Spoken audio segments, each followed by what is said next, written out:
Hello and welcome. My name is Dahlberg and I work for Pure Storage. At Pure, we have helped deploy a number of AI systems, including one of the world's fastest supercomputers dedicated for AI and many of the world's most recognized brand and automotive cars. Over the next 20 minutes, I'll be sharing what we learned in working with these customers.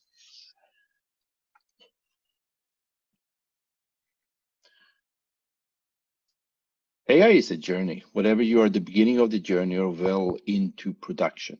We'd love to talk more to you about this topic. As an infrastructure company, we do meet many companies that either are in or just have started their journey with smarter decision making using data. Let me share top 5 lessons that we have learned together with our customers. Let's take the last 50 or 60 years or so of tech innovation and let's call it software 1.0. Taking all together, this represents the era in which we went from mechanical world into a digital one. Just about every existing industry was transformed during this period: transportation, healthcare, semiconductors, and a whole host of new industries was created: mobile technology, cloud computing, and yes, also social networks. That now running one of the largest AI research projects. What hasn't changed throughout all of this time, however, is our approach to software. We always relied on the human expert for this. In fact, writing software is essentially the process of taking the knowledge of a domain expert in some field and translating into lines of code, which can be executed repeatably. We're now moving into the era of software 2.0, which is actually the term coined by Andrew Karpathy, a well-known figure in the field of artificial intelligence. Software 2.0 represents a fundamental shift in the way we write software and the way we will create technology from now on. In software 1.0, the human developer chooses a problem to solve, envisions a solution, and then explicitly write the software to create a solution to address this problem.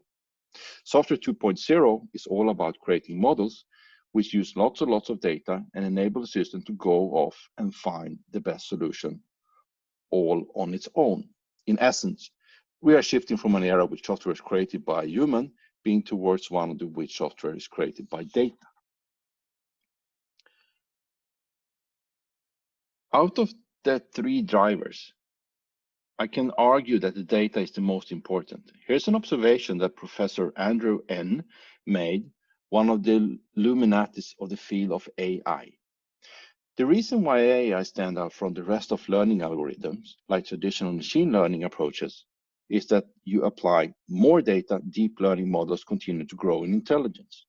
All other traditional learning approaches hit a point of diminishing return where more data does not offer more intelligence. AI model continues to get better with more data. This observation plus data squarely at the center of AI. However, as it turns out, almost every storage system is not equipped for AI workloads because they were built in a serial era. At Pure Storage, we believe we have built the world's first storage system, purpose-built for deep learning and modern analytics. This is why we have numerous customers in production within AI. But what about those who have not yet made this transformation? What is holding us back? For many, the challenge is infrastructure. The data center infrastructure we use today was designed for software 1.0. Transforming into a data-driven enterprise requires a fundamental new and different approach to how we design, deploy, and operate our data centers. From the user's interface all of the way down, the way we store bits and bytes. And for this can be an enormous challenge. So the first lesson. AI is not just a single application, it's a series of applications, each adding to the final trained neural network. In fact, it could be thought as a pipeline where data moves downstream. In a typical data analytics development, the very first stage requires that we collect the data from all of the different sources, whatever they are, sensors, devices, customer interactions, and we need to save it somewhere. Depending on how many devices there are and how often they need to send updates, this might be a very little or might be a lot of data. The data itself could be very small, like transaction logs, or it could also be very large, like live streaming videos. Whatever the case may be, all the data must be collected and stored efficiently. But that is just the beginning. Before any of the data can be useful, it has to go through several more stages of processing. Each of these stages has completely different storage and workload requirements. What many organizations end up doing is creating isolated silos of compute where they load locally attached storage. This creates three main big issues. Time to result. Before any of these stages can begin, all of the data needs to be copied over and over the next silo in the pipeline. Depending on the size and nature of the data, this could add hours, days, in some cases even months and years to the amount of time needed to achieve the result. Complexity. Each of these silos are designed with very different technologies requiring different expertise in the support team. Furthermore, when the requirements change in the future, an entire silo might become obsolete and end up having a scrapped and built from scratch again. Efficiency. Because none of these resources can be shared, much of the very expensive equipment will never be used to its full potential. Furthermore, the I/O requirements differ widely across the pipeline that the data ingest is write intensive, often sequential, and can be low or high concurrency. At the other end of the data pipeline, training is a read intensive to feed the GPUs with data. The files can be small or large. You may think of radar, LiDAR, sensor data from a vehicle. Furthermore, you want your training data to be randomized to fully optimize your training. For example, if you don't randomize, i.e. shuffle your data, your training networks could potentially learn from the pattern data is processed. Shuffling data is usually a serial process that can take a long time in a large and deep file systems. And assume all data is paid data. It's basically SISO. Shit in equals shit out. Simple things as date and time format can easily screw up the training results.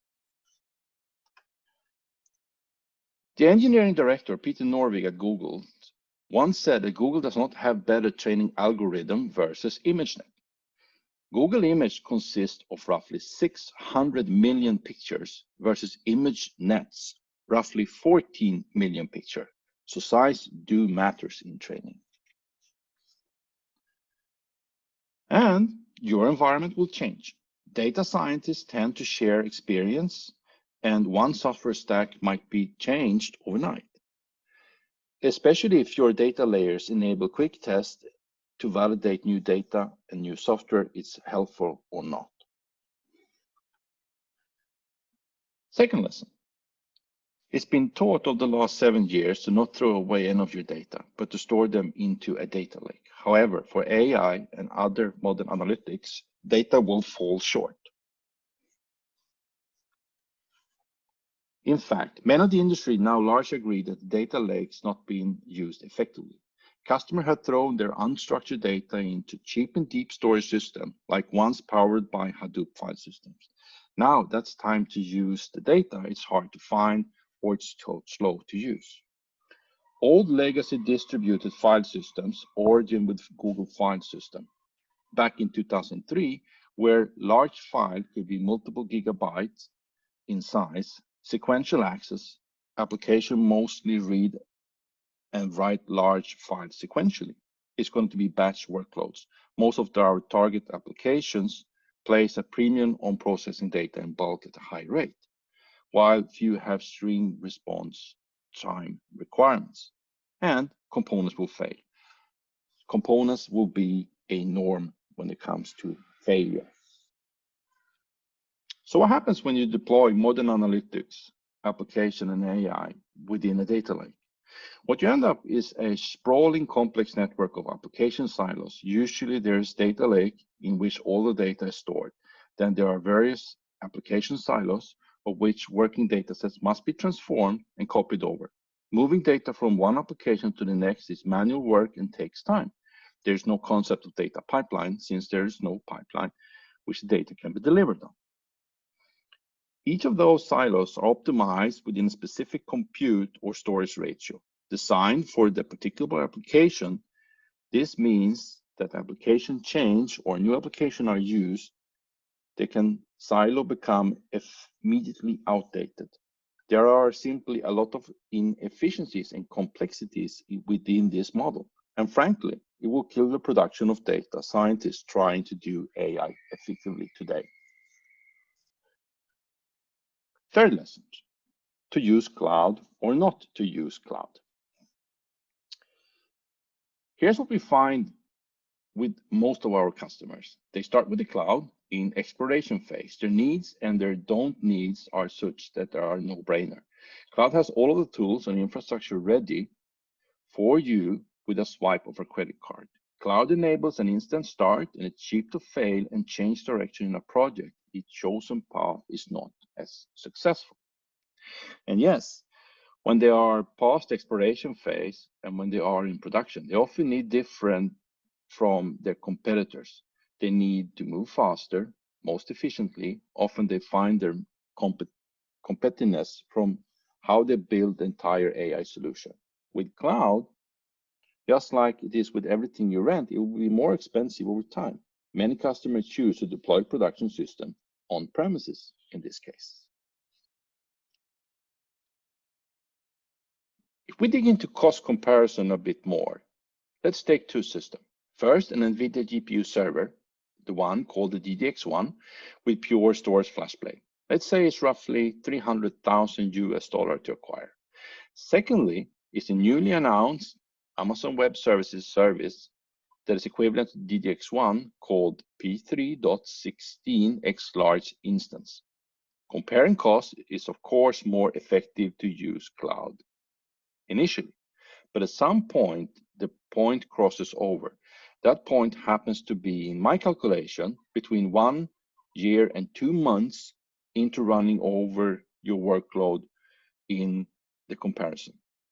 If you are in exploration phase, it makes sense to use the cloud. But if you are in the production phase, where you are constantly running jobs, it's more cost effective to run on premises. In terms of performance, well-designed on-premise solution is faster than the cloud.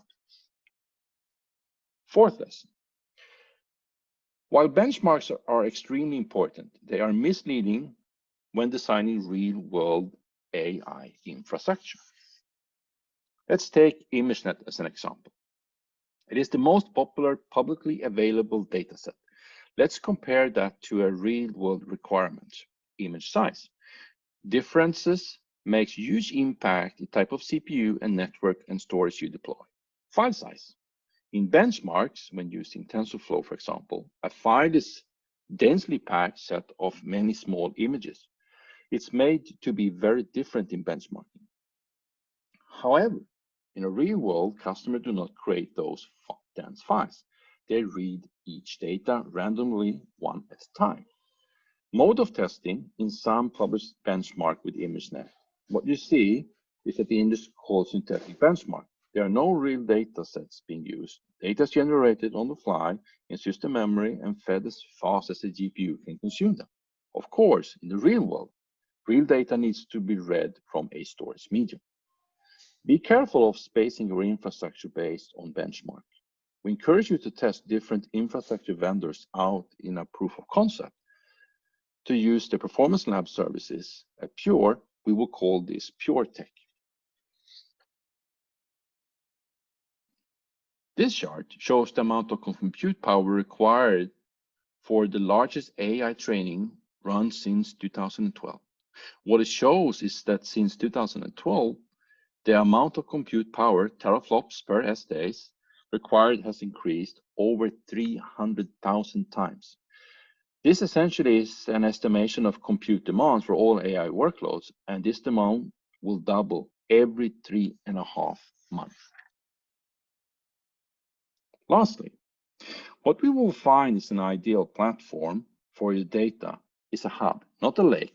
Let me explain this a bit more further.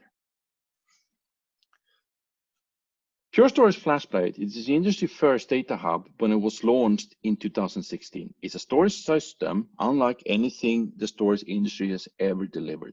From software to hardware, everything is tuned for data-intensive workload and to deliver on these four essential qualities of a data hub.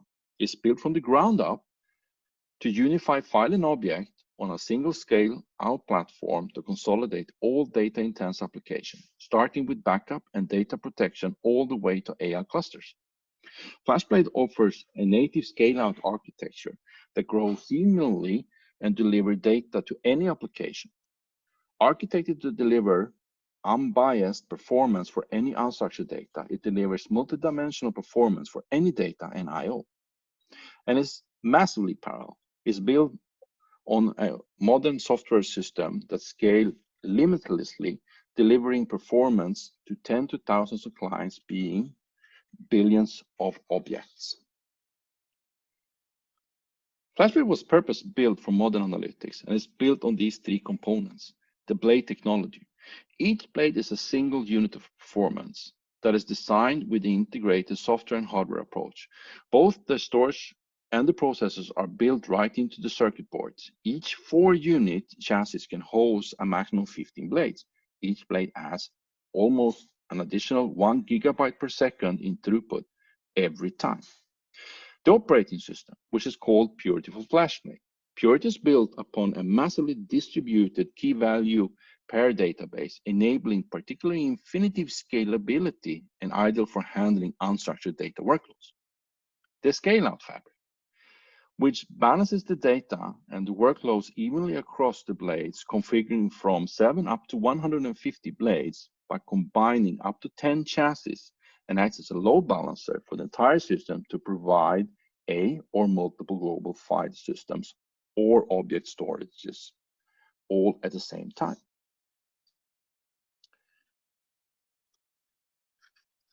AIRI is a technology stack built with the relationship between Pure Storage and NVIDIA. AIRI is a reference architecture for artificial intelligence. It is ready to use from day one and is a solution built on 3 components. When you deploy an AIRI Mini, it represents the starting point of your AI journey. Every journey is different because every customer use case needs to be different. Some customers may have huge amount of data to train on. Other customers may have smaller data sets, but large models that take a lot of computing. The power behind AIRI is what truly elastic. Start with the smallest data center that you can deploy. Add more blades to the FlashBlade. As your data set grows, FlashBlade works behind the scenes to redistribute the data in real time. No need to take the system offline. Once you fill the entire FlashBlade chassis, the other chassis can be added with more blades and it simply looks like a single system to the user. Add more NVIDIA DGX systems, the different systems, as the DGX2 or the new previously announced A100 from NVIDIA when your compute needs to grow. AIRI scaling toolkit enables you to linearly scale out training workloads. AI truly brings AI at a scale to all enterprise, no matter where you are on that AI journey. Most data scientists run AI workloads from a single box or a PC or a server. Scaling a single job across multiple servers has been hard to do. Multi-scaling was reserved only for the AI experts that wants to present their data at conferences. AIRI shatters that barrier. Any data scientist can now do multi-node training. AIRI in the scaling toolkit allows jobs to scale across multiple DGXs unlimitedly. Data scientists are kept productive. For those 3 popular neural networks, the chart shows 2 things. First, the GPUs are kept at the maximum throughput, and secondly, the AIRI allows you to scale linearly to add more DGX systems in a single job. Thank you for joining me today. AI is a journey, whatever you are in the beginning of the journey or well into production. We'd love to talk more with you. Please don't hesitate to drop us a line or a call, and then we can continue that discussion. Thank you for joining me today.